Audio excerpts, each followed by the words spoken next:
Welcome to the Weekend Interview Show. I'm Scott Horton, introducing radio broadcaster, television actor and producer, writer of articles, editor of a newsletter, author of a book, former singer for the Rotters, half-Jap, American, libertarian, expat, punk rock, stand-up comedian, unofficial foreign ambassador, and slayer of chicken hawk posers everywhere, the one and only Mike in Tokyo Rogers. Welcome to the show, Mike.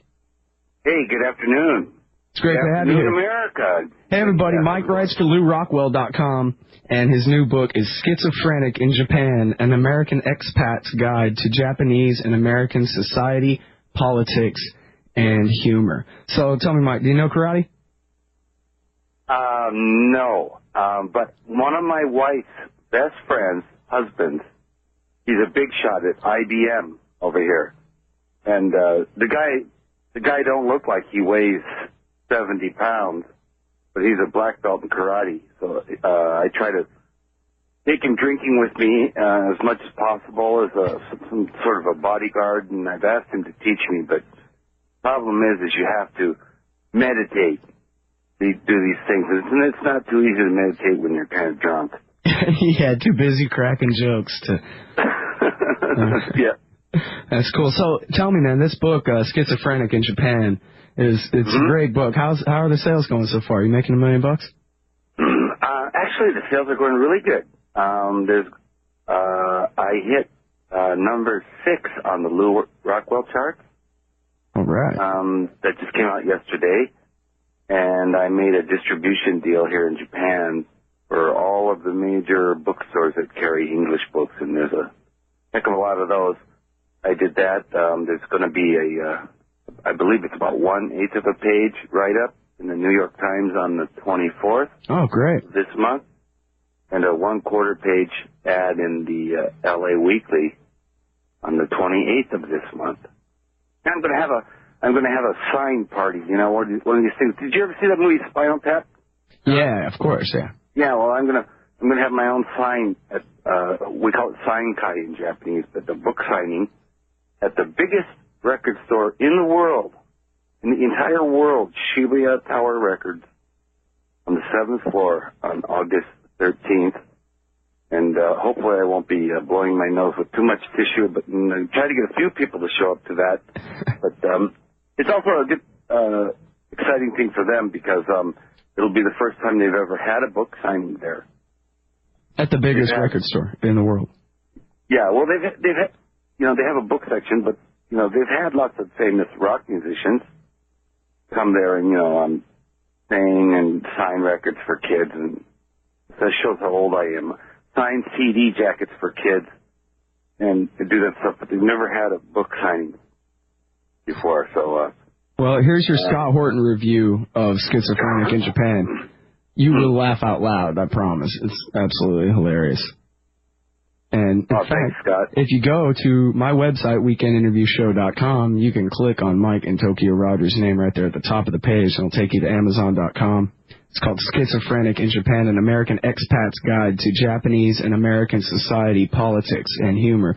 And there is a lot of politics in it, right? Yes. I'd say, you know, at least the first third of the book is politics. You do kind of have it divided up, don't you? Into sort of different sections.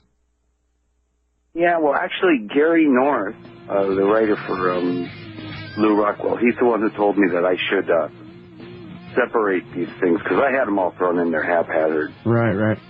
All right, well, hey, everybody, we're talking with Mike in Tokyo Rogers. The book is Schizophrenic in Japan. He writes for LouRockwell.com, and we'll be right back after this break.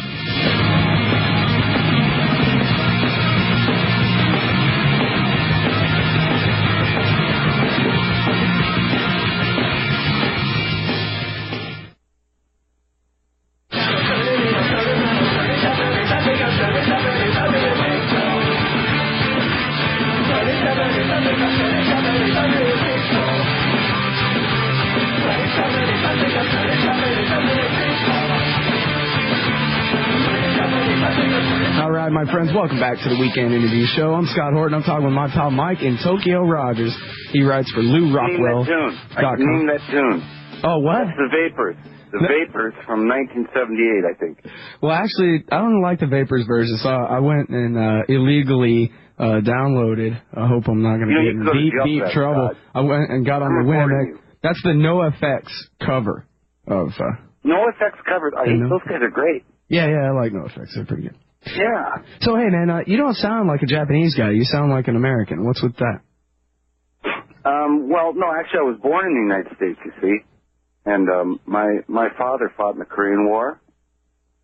And he met my mom down in the southern part of Japan. And he was down there on R&R, like on MASH, right? Yeah, and my mother must have been a pretty radical young lady in her youth, because she, up and married this American guy, and they went back to the United States, and I didn't find out till years later, but my mother's family, actually it was the family that adopted her, because her mom and dad and her entire family were killed in bombings in World War II, so she was adopted by a different family, and after she was adopted, grew up, and she marries an American. She takes off. She goes to San Diego. They didn't speak to her again for almost 35 years. That's how they couldn't believe that, this girl would marry an American, somebody who came from a country that bombed them so much. So I was born in 55 in San Diego, in Camp Pendleton, San Diego, sir. And lived in Southern California until I was about 6. And then my father was transferred.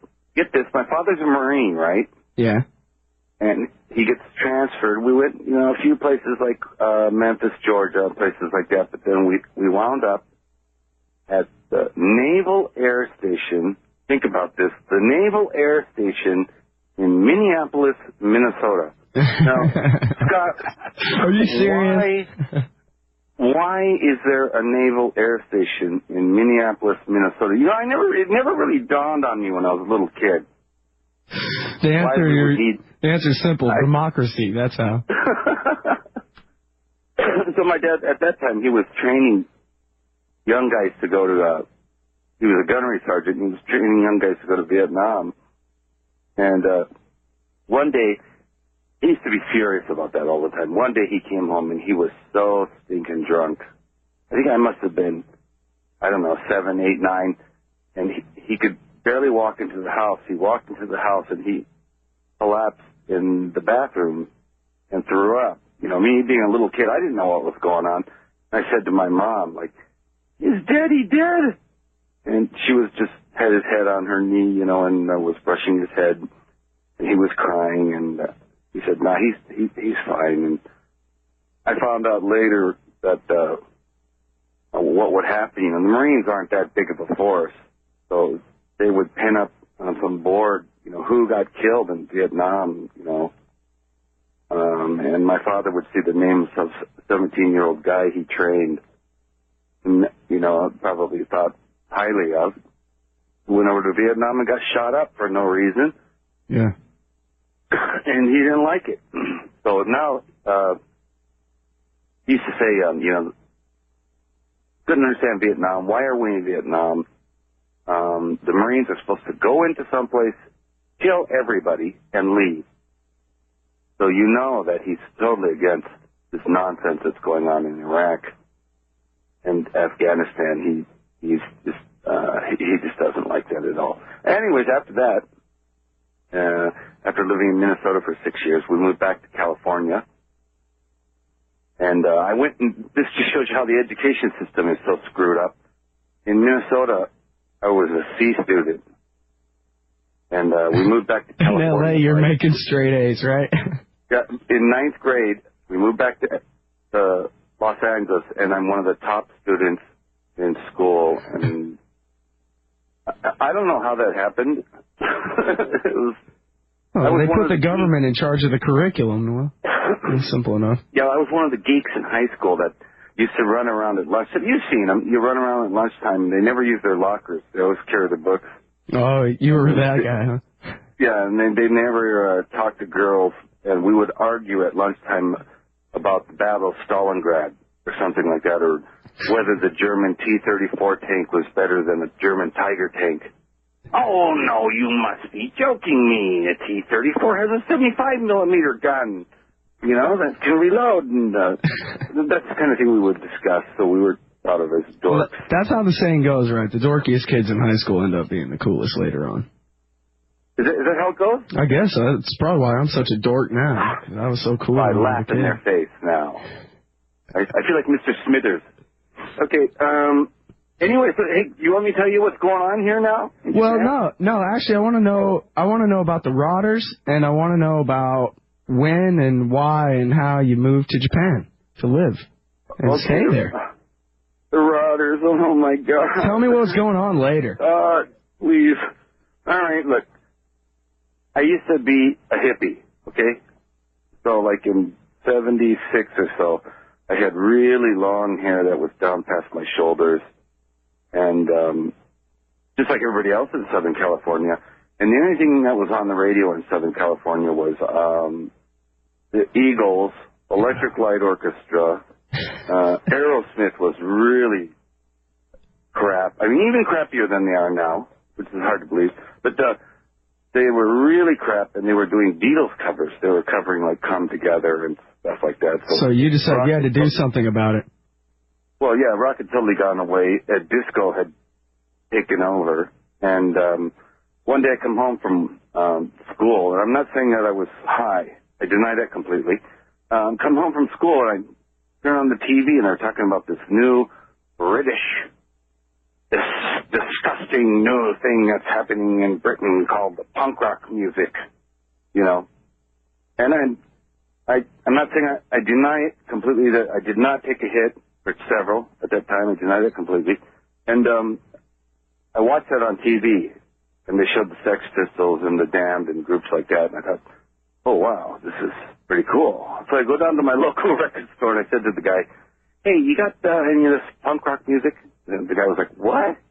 Punk rock, it's this new British music. And he said, the imports are over there. So I didn't even know the names of any of these bands. So I just figured, okay, they all have short hair.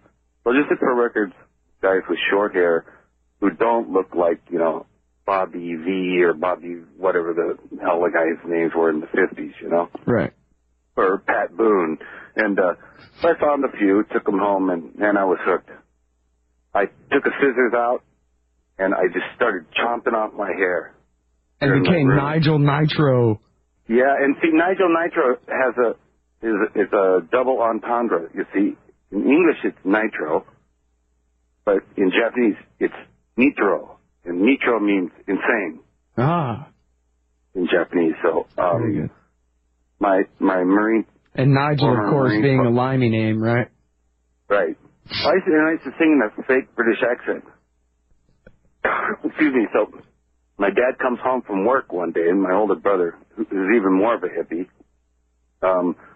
says, my dad, Mike cut his hair, man. And my dad was like, well, good. I'll time that boy straightened out. And he comes in my room, he opens up my door, and it looks like, I cut my hair with my lawnmower. He just slams my door. Oh, God. And, I can't say that on the radio. Yeah, this is America. Yeah. We're not allowed to say what we like. Yeah, so, he did that, and then I got into it, and had a friend, and for probably 6 months, we kept telling people, we want to make a band, we want to make a band, we want to make a band. And a lot of people should take this, what I'm about to tell you, to heart, because this is how things get done. One day it dawned on me, all this time we've been telling people, we want to make a band, we want to make a band, and nobody would want to join our band or come in our band. And I said to the guy, Bruce, you know what we need to do? And we need to change our sales approach. He said, how's that? I said, we don't want to make a band. We have a band. We're just looking for a guitarist. Bam. Within a week, we had a guitarist, we had a drummer, we had a bassist, and 2 months later, I was going to a broadcasting university. I conned these guys into letting us go into the recording studio, and we recorded our first record for free. And then the teacher of the class said, you guys are lousy. You guys have a lot of fun. So let me master this record for you for nothing. I like this. So we mastered it, and we pressed them up. And the first pressing of the record, we made 1,000 records. And we took them down to Tower Records in Hollywood and a bunch of other stores, and they sold out. And next thing you know, you're a punk rock legend on tour with Black Flag and Fear. And yeah, we used to tour with Black Flag, and we used to tour with Fear. Actually, Fear quite a lot. We used to play Fear quite a lot. That rules. And Leaving and I used to discuss various deep subjects of over a smoke, a peace pipe, that thing. And so, but I to this day consider Leaving a friend, even though I haven't seen him in 15 years or so. But then, we were one-hit wonders, and 6 months later, I just got fed up with it. All right, hang on, Mike. We got to go out to break here, man. We'll be right back, everybody, with Mike and Tokyo Rogers. Find out why he left the USA, and why he's not coming back.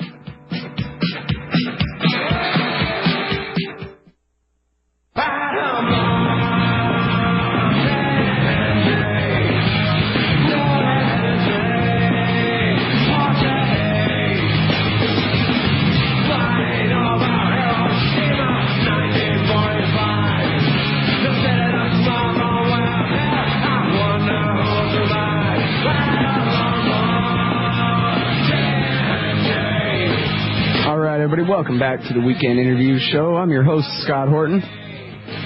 My website is weekendinterviewshow.com. Also write for antiwar.com. Got Paul Martin running the electronicals up here, and the guest is Mike in Tokyo Rogers. He writes for LewRockwell.com. That's LEWROCKWELL.com. And his new book is Schizophrenic in Japan, an American expat's guide to Japanese and American society, politics, and humor. Okay, so Mike, you grew up as a military brat. You ended up in California. You had a great punk rock band, and then why'd you move to Japan? Well, I met this extremely beautiful girl in my university days, and I thought, now, do I want to touch her ass or hang around with these three asses? So I decided that her ass was nicer. Can I say that on the radio? As far as I care, yeah, go ahead. And so I dumped those three asses and just said, enough of this. So we split and moved to Japan. And I only intended to stay here for 2 years. I'd been here before. I liked it. And I thought, if I don't like Japan, if things don't work out, we'll move to Italy. Or we'll move to wherever. And there was one thing, though, I have to admit, that happened that really, really bothered me. I was working at a company, and I was a stockbroker right out of college. And they had a party because the United States had invaded Grenada. And they had a party because we had won a war. Yeah. And I was still a kid. There was Grenada, whatever. Yeah. Anyways. I wasn't trying to correct your pronunciation. I was only mocking that America won a war against Grenada. Sorry. Well, yeah, I know. So anyway, so we're having this party, and at first I'm happy about it too, but then during the party, people are toasting, and I don't know what happened. Just something clicked in my head, like there's something wrong here. Why are we having this party? I mean, that bothered me even more than the fact that the United States had invaded some, little island out in Booney Land, that these regular Joe Blow American guys, just regular guys who I considered friends, were so foaming in the mouth and happy that we had won a war, or gone to war and won a war. I don't know what it was. So that just really turned me off. And I'd never heard of libertarian or anything like that at the time. Well, but your dad was a Marine, so you grew up in a military culture, right? I mean, yes. that shouldn't have been too surprising to you. Well, no, but my father, he'd been in combat. He fought in the 1st Marine 7th A Company, something like that. And therefore didn't celebrate it. No, therefore didn't like it at all. He just thought, the only way the military should be used is for the defense of the United States. And there's no way that we should be, sending guys off, getting shot up, outside our borders for no specific reason. I mean, what was our reason in that case? They're building an airstrip. We've got to stop them.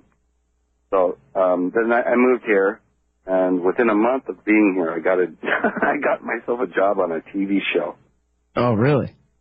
Yeah, and I just thought, well, this is pretty cool, because there were very few foreigners here at that time. I really studied Japanese hard, and this is a very strange place, and I like it. There's virtually no crime, and you can walk around at night, nobody bothers you. And there's another thing about America that I didn't like is and maybe that's just my paranoia, but I always lived in fear of the cops. I think that's universal. I don't know anyone who sees a cop in the rearview mirror and thinks, oh, good, the police are here patrolling to keep the traffic safe. I don't think anybody thinks that when they see a cop in their mirror around here. Well, in Japan, though, I think, the cops, it's a way of thinking. The cops are there to be seen, and that's their job. They're just there to be seen. They're not looking for trouble. They want you to see them. Hey, see, I'm standing here looking like I'm doing something. And that's about it. But they don't go out, hey, that guy looks suspicious, we better stop him. They don't do that. And, so are you ever coming back, or are you just going to stay in Japan for the rest of your life, Mike? Well, if you read the first 3 or 4 or 5 chapters of my book, Schizophrenic in Japan, you'd understand why to tell the truth, Scott, I'm afraid to go back there.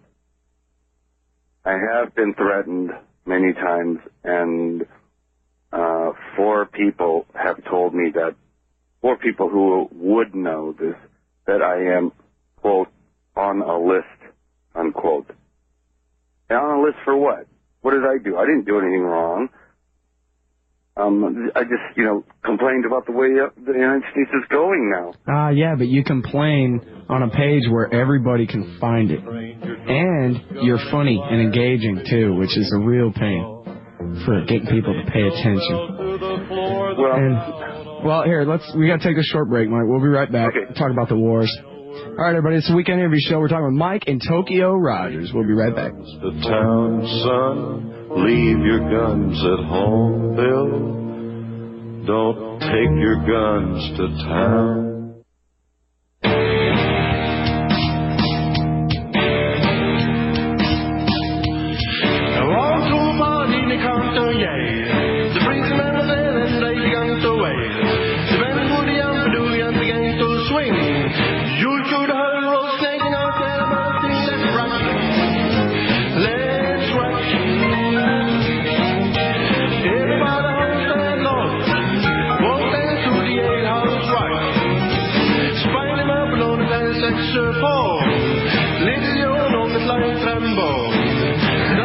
Hey, Mike, what is it that I'm listening to here, man? Oh, this is it, man. This is the hot stuff. This is Eilert Alarm.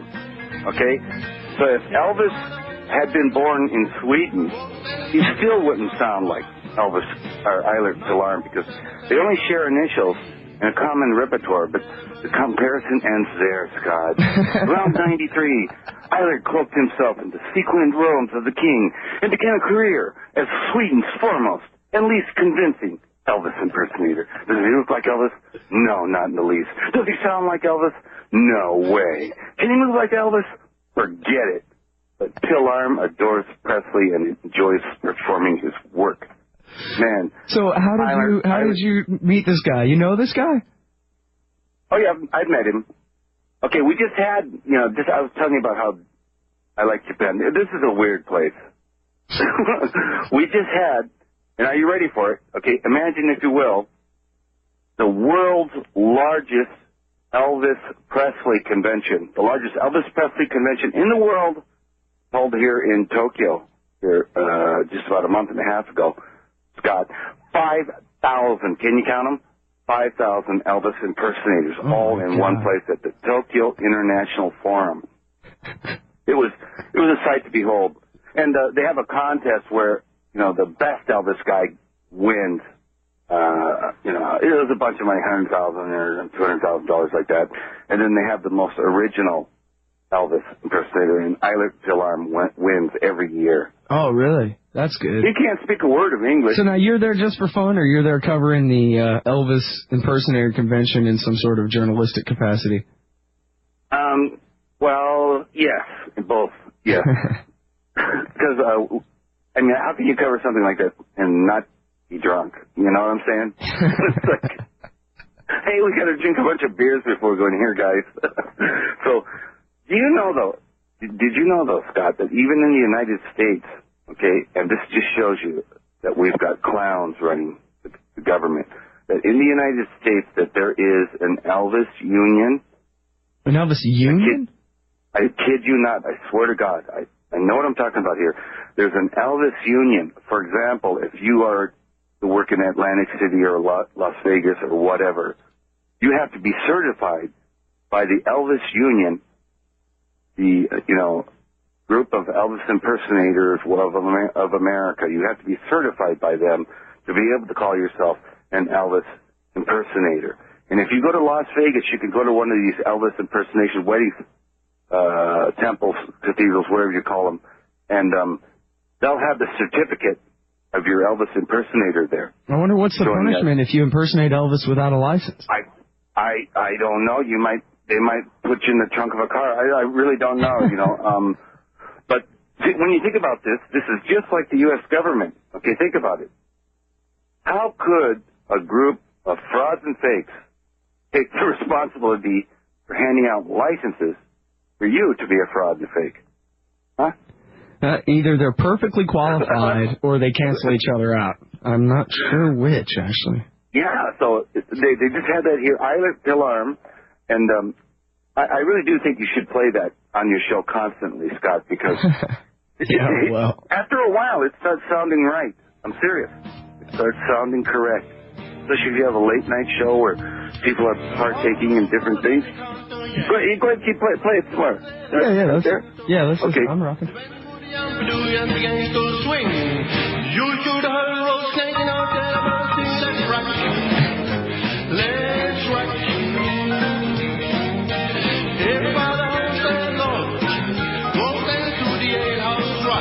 So, Mike, I got some good news for you.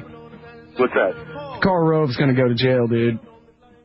Oh, I'm so upset. I'm pretty sure. Well, okay, he hasn't been arrested or indicted or anything like that, but, the judge forced the New York Times to turn over their papers on, or no, I'm sorry, it wasn't New York Times, it was MSNBC, turned over all of their stuff to the criminal grand jury looking into the guys who leaked Valerie Plane's name.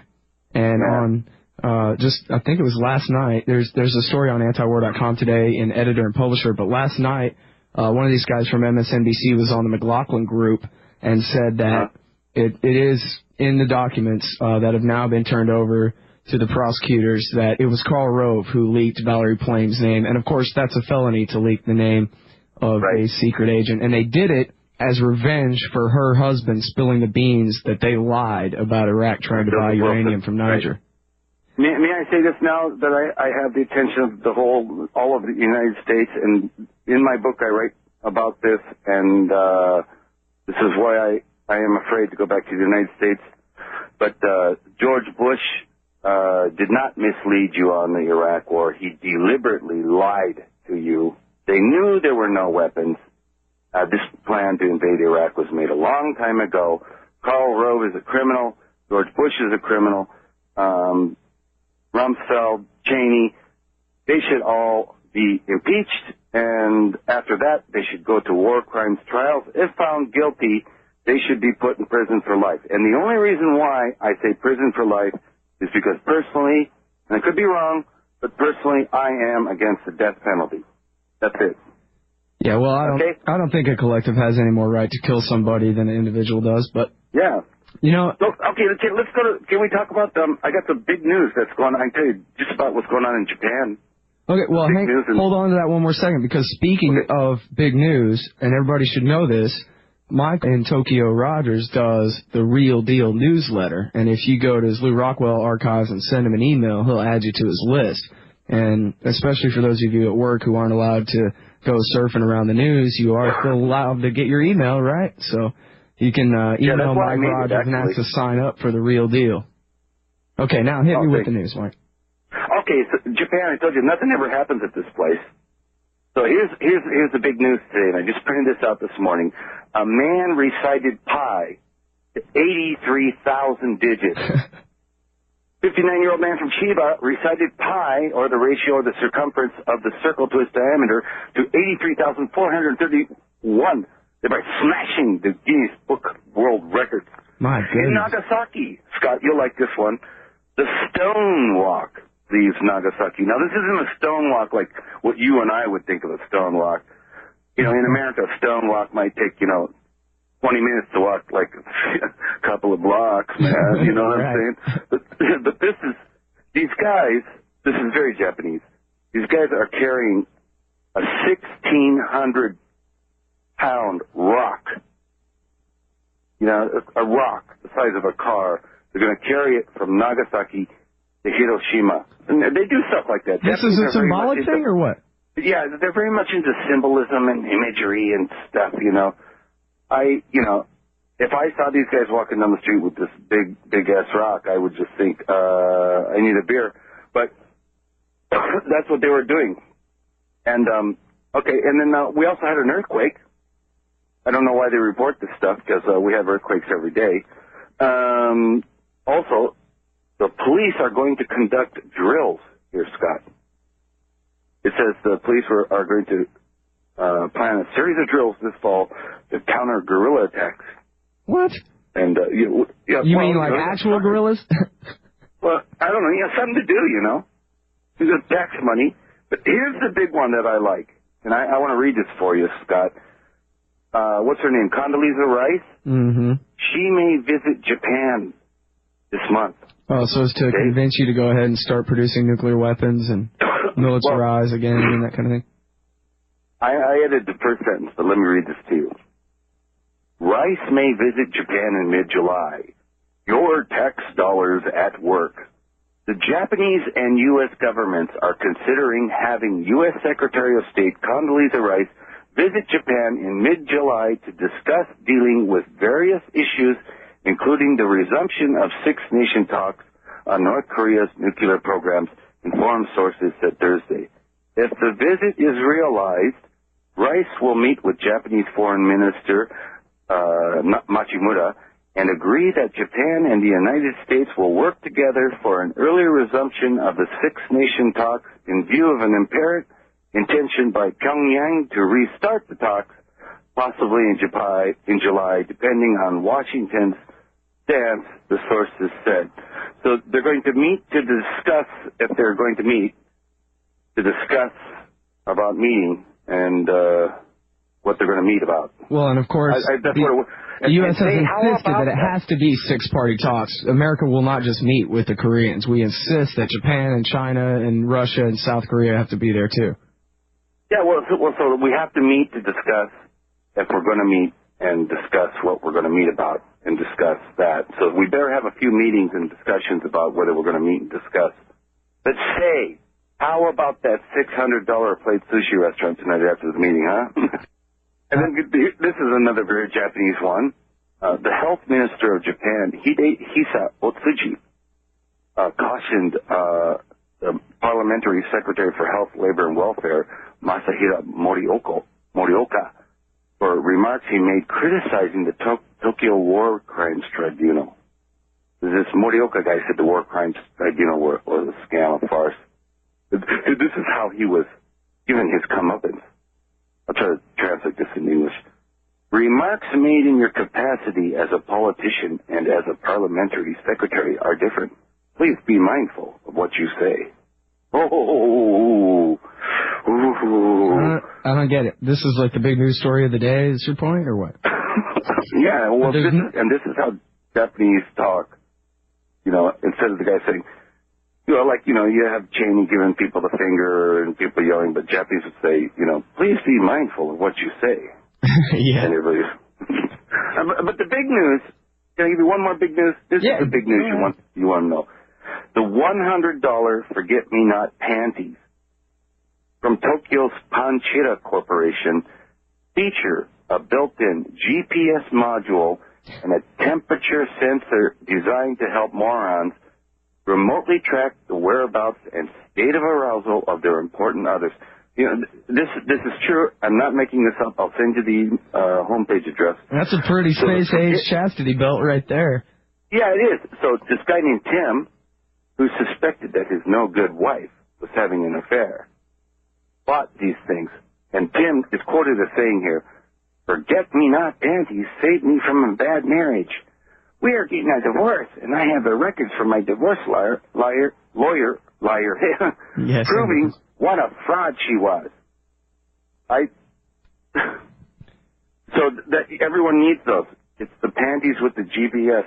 Well, that really that's interesting, Mike. That's kind of it sort of brings up the cross between culture and technology. And, you know, here in America, basically culture is just curled up into a little ball and decided to let technology have its way.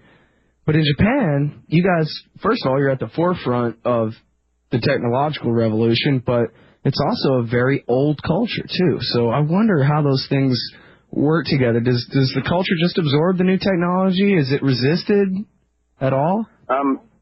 Well, I think it goes probably the way it's always gone down through history. There was a man who said that today's young people don't respect their elders, don't have any manners, and don't respect tradition. And that was Aristotle. He said that 2,000 years ago. Right. So you can hear the same thing from older Japanese people nowadays. A lot of Japanese culture, is dying. Sumo, things like that, they're dying out. I mean, you can just go to a sumo tournament and see that there's not a good future for this sport because everybody in the audience is graying. Whereas if you go to soccer or to a baseball game, you can see lots of young people and kids. So I don't want to bother you guys with names, but like Koto type performances and stuff, they've really been made into or maybe evolved into a thing that is only for very special occasions. There will always be the wearing of kimono in this country. There will always be sumo. There will always be these things. But whereas 50, maybe 100 years ago, they were more than daily, they're slowly evolving into something that is used for special occasions or something like that. For example, nowadays, girls or guys would only wear kimono to a wedding or on New Year's or to a funeral. Whereas, 50, 100 years ago, it was daily wear. Right. And that's what's happening in this country. The country is much more westernized than the people are, individually. But it's just, the whole thing is just moving that way. But, it still has a Japanese flavor. The line they got to be careful of, and I don't know how they're going to do this, but the line they got to be careful of is keeping the family unit strong in this country. Because in this country, grandma, grandpa lives with mom and dad who lives with the grandkids. That's the way it's done here. There's very few. In fact, I've never seen one, but I've heard they have them. Old folks' homes here. I've never seen one, but I have heard that they do have them. Well, I think that's probably the very basis of the definition of a strong society that places that kind of emphasis on family. And, you know, obviously we don't put that kind of emphasis on family here in the United States anymore. In fact, you know, to get any sort of assistance, which, of course, we're all supposed to be dependent on the state one way or another, to get any sort of assistance, you have to prove that you don't have anybody related to you that you can rely on. So people, either whether as a deliberate effect or an accidental side effect of all our welfare programs, we cut off our aunts and uncles and grandmas and cousins and extended relatives so that we can prove to the state that we're all alone and need them. Yeah, well, and I talk about, a little bit about something like this. A lot of times, and I think in the United States, this is one of the big problems. Let's say that you and I were discussing some subject. Got half a minute. Okay, we're discussing some subject and we disagree. Here in this country, or in England, people can disagree without getting mad, without starting to fight, and doing that. I think it's a cultural thing. But in the United States, here we just freak out on each other. All right, sorry, we're out. We'll be right back.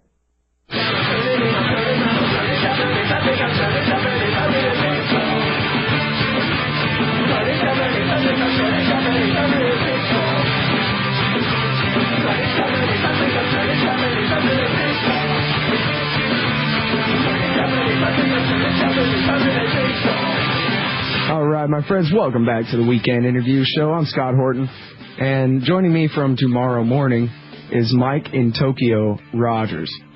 He is the author of the brand new book, Schizophrenic in Japan, an American Expat's Guide to Japanese and American Society, Politics, and Humor. Go ahead, Mike, you're trying to say something. Scott, how much more time do we have? We got 6 minutes. No, we got 4. Okay, I want to give you folks in the United States a little, I don't mean to sound like a teacher, but a little lesson in culture. Okay, a lot of people in the United States forget that there are different ways of looking at things. Now, Japan is your ally, but in a lot of ways, the Japanese people cannot understand what the United States or what Americans are thinking about. For example, like if you came to Japan, Scott, I would call you Scott-san, right? Sure. Scott-san or Roger-san, or that's what we would call. If you see a TV news report about Osama bin Laden, he will be called Osama bin Laden Shi. Now, Shi is used as a honorific for people, respectable people. Criminals are called Yogisha. Okay? So, in America, if you see Osama bin Laden on TV, they'll always say that he is responsible for 9/11 or whatever. But in Japan, these folks got to know that Osama bin Laden is spoken of with respect. And the reason why is he has yet to go through a proper trial, and he has not even been charged with any crime.